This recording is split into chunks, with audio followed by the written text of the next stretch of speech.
물에 갇힌 차량. 정말 이 위기의 순간입니다. 그런데 여기에 벼락같이 뛰어든 한 남성이 있었습니다. 홍순빈 아나운서. 그렇습니다. 지난달 31일에 광주에서 비가 굉장히 많이 왔습니다. 네. 시간당 50mm 정도 왔다고 하는데 네. 이 폭우 속에서 친정 어머니를 모시고 차를 타고 모셔다 드리고 차를 타고 가던 여성이 있었습니다. 네. 뒷자리에는 이제 2살 배기 아들과 딸과 그리고 7개월 된 아들이 있었는데요. 네. 이때 갑자기 이제 지하차도로 지나고 있었는데 네. 불과 몇 초 만에 이 배수로에서 흘러나오는 물이 이렇게 쏟아져 내려와서 네. 차를 둘러싸더니 이렇게 차가 물 안에 갇히게 된 겁니다. 지금 저 모습인가요? 그렇습니다. 여기가요, 이제 광주 광산구의 소촌 지하차도입니다. 아하, 그런데 네. 이제 차가 지나가서 안전하겠거니 했는데 네. 물이 막 몇 초 만에 다 들어와서 차가 이렇게 잠기게 된 거죠. 아니, 처음에는 저렇게 처음부터 잠기진 않았을 거 아니에요. 저렇게 들어가도 괜찮을 거라고 생각을 했던 걸까요? 그렇습니다. 일단 앞에 차량도 가는 걸 봐서는 뭐 아하. 전혀 문제가 없겠다. 천천히만 운전하면 괜찮겠다 싶었는데 아하. 정말 순식간에 이런 일이 일어난 겁니다. 네. 아니, 그러면 지금 보세요. 보세요. 지금 네. 저 지하철도 입구부터 물이 상당히 차 있어요. 들어갈 수가 없는 상황이에요. 그렇습니다. 딱 보시면 알겠지만 경사가 지하차도 쪽으로 많이 쏠려 있어서 네. 평소에도 비가 많이 오면 뭐 이 정도까지는 아니지만 물이 네. 굉장히 자주 찼다고 합니다. 네. 그런데 저렇게 친정 어머니를 모셔다 드리고 귀가하던 길에 두 아이까지 태웠던 이 운전자 여성입니다.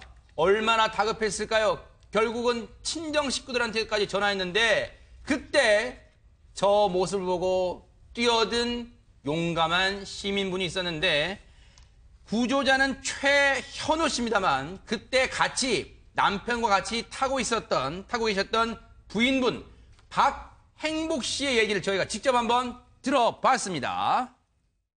지나가면서 왼쪽으로 보니까 차가 한 차가 보이더라고요. 네. 저희 남편이 모지하고 내려가갖고 가니까 딱 보니까는 우리 금방 차버리대요 그게. 그래서 이제 남편이 뛰어가는 거 봤고 청년 2명한테 사람 빠졌다고 얼른 오라고 남편이 손짓했는데 옆에 사람들은 이제 외면해버리더라고요. 달려가요. 그래서 이제 가가지고 할머니가 애기 3살짜리인가 그 애기를 한쪽은 안고 있고 한쪽 손은 그 봉을 잡고 계시더라고. 물속에서 잠겨가지고. 네. 그 할머니 이제 건지고 애기 건지고 할머니 건지고 저는 멀리서 봤거든요. 그랬었어요. 그래갖고 언제 엄마는 차 지붕 위에서 발망 동동 거리고 있었어요. 울면서. 그래갖고 엄마를 건지려 하는데 이제 애기 속에 아내가 애기가 있다고. 그런 아무 결론도 없이 네. 차에 사람 애기가 있다니까 깐단 아기가 있다니까 네. 물속에 들어가는 거예요. 그래서 문이 안 열려요. 처음에 안 열렸대요. 잘. 네. 어떻게 하다 보니까 문이 조금씩 열리더니 어떻게 열어가지고 찼는데도 애기가 또 안 보이더래요. 그러니까 물이 아예 잠겨버렸거든요. 그 사이에 2, 3분 사이에 아예 차가 안 보이더라고요. 그래서 제가 저기 멀리서 봤을 때 남편 얼굴이 보였었어요. 들어갔다가 나갔다가 이렇게 저는 더 놀랐어요. 왜냐하면 저희 남편이 허리가 안 좋아가지고 어떻게 돼버릴까봐 나는 그게 걱정이었거든요. 네. 깐단하기를 잘 빼냈는데 보니까 애기가 숨을 안 쉬었어요. 처음에. 어떻게 그는 아이가 어떻게 깨어난 거예요? 네. 인공호흡하고 애기 엄마한테 건네주면서 옆에 사람들과 같이 어떻게 이제 인공호흡을 다시 또 했어요. 그래서 좀 몇 번 얼마 하니까 애기가 눈을 뜨더라고요. 그게. 그래서 입술이 한쪽 차렸거든요. 염 의원님, 네. 정말 이 박행복 씨, 최현호 씨의 부인 박행복 씨 얘기를 들어도 당시 상황이 지금 눈앞에 그려진 듯이 아찔합니다, 지금. 그렇죠. 네. 일단 최현호 씨 같은 경우는 정말로 우리나라 국민으로서 자격이 있는 분이라고 생각합니다. 네. 저 같은 경우도 만약에 아이를 바로 저분입니다. 그렇죠. 네네. 네, 아이를 키우는 아버지 입장에서 그런 상황이었다면 저도 당연히 뛰어들었겠죠. 네. 문제는 이런 상황이 발생했을 때 사람이 어떻게 그 일가족 4명을 구한 거 아닙니까? 이렇게 구할 수 있는 상황이 가능하냐면 네. 위기 상황에서 자기밖에 구원할 사람이 없는 경우에 슈퍼맨으로 돌변하는 이런 현상들이 있습니다. 네. 그래서 그 당시 지금 사모님께서도 남편이 위험하지 않을까 걱정을 했다고 그러니까요. 하시는데 이 순간에 순식간에 1, 2초 사이에 머리 회전이 되게 빨라집니다. 아하. 왜 그러면 순간적으로 모든 걸 포착을 해야 되기 네. 때문에 그래서 제가 볼 때는 이분께서는 네. 정확하게 구조할 방법과 루틴을 1, 2초 사이에 상간에 네. 정확하게 파악하신 것 같고요. 특히 물이 계속 차오르는 상황에서 안 들어가셨으면 거기서 아이는 죽었을 거란 얘기죠. 그러니까요. 그러니까 자기가 물은 계속 들어오니까 내가 들어가지 않으면 이 아이를 구조할 수 없다. 이런 부분을 생각을 한 것 같고요. 특히 진짜 훌륭한 부분은 119가 내가 들어가기 전에 오지 않을 것이다. 이 판단을 순간적으로 하셨던 것 같아요. 저는 이게 가장 중요한 핵심이 아닌가 생각합니다. 그러니까요. 그런데요.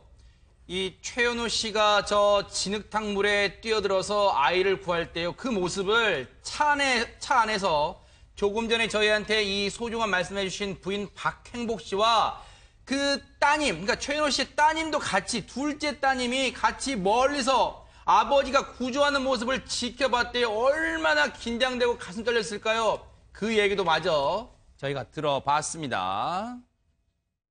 그다음 이상하게 빨리 가는다고 내가 재촉을 했는데 이상하게 비가 많이 온다고 좀 더 있다 가자 그러더라고. 근데 그것도 타이밍이 맞았어요. 만약에 우리가 앞에 나갔으면 그 차를 발견 못할 수도 있었고 뒤에 3번이라도 늦게 갔으면 그 굴다리가요 1분도 못해서 탄 것 같아요. 저희 남편이 구조하러 갈 때 저는 저희 남편도 걱정이 돼가지고 저러다 무슨 상황이 생기겠다, 다 죽겠다, 잘못하면 죽을 수도 있잖아요. 그거 뭐 엄청 안 좋은데 119에 신고를 했어요. 달려가는 거 보고. 근데 119에서는 그 위치만 물어보고 뭐 상황만 물어보고 그냥 끊었거든요. 위치만 물어보고 일단 끊었거든요. 올 줄 알고 이제 또 계속 전화가 와요 저한테. 어떻게 그 상황이 어떠냐, 뭐 위치는 몇 번을 저한테 전화 오더라고 119가. 무슨 어디 다리라 뭐 이렇게 얘기를 했는데도 그랬다는 거예요? 네, 잘 모르더라고요. 아파트 옆에라고. 뭐 소터 어린이집 사이라고 말했거든요, 굴다리. 근데 모르시더라고요, 그거를. 근데 나중에 이제 애기 끄집어 나가거나 인공호흡해서 살아났잖아요. 112 경찰차가 와가지고 그 엄마랑 애기는 싣고 가고 할머니랑 꼬맹이는 저쪽 다른 방향 쪽으로 가셨는지 그때는 안 보였어요, 그때는. 그러니까 그렇게 마무리 됐었거든요. 그러고 나서 이제 119라 오고 막 어디 여기저기서 많이 오는 거예요, 그냥. 당시에요. 지금 이 박행복 씨 얘기가 뭐 이제 119에서는 좀 답답한 면도 지적가 있습니다만 저희가 이건 시간 나면 저희가 또 다시 한번 얘기를 해볼게요. 그런데 어쨌든 최현우 씨가 당시 허리가 안 좋은 상태였는데도 순간적으로 힘이 났답니다. 괴력이 나서 그 물속으로 정말 망설이지 않고 들어가서 아이를 구해냈습니다. 정말 최현우 씨께 감사를 드립니다. 정말 장한 일 하셨습니다. 고맙습니다.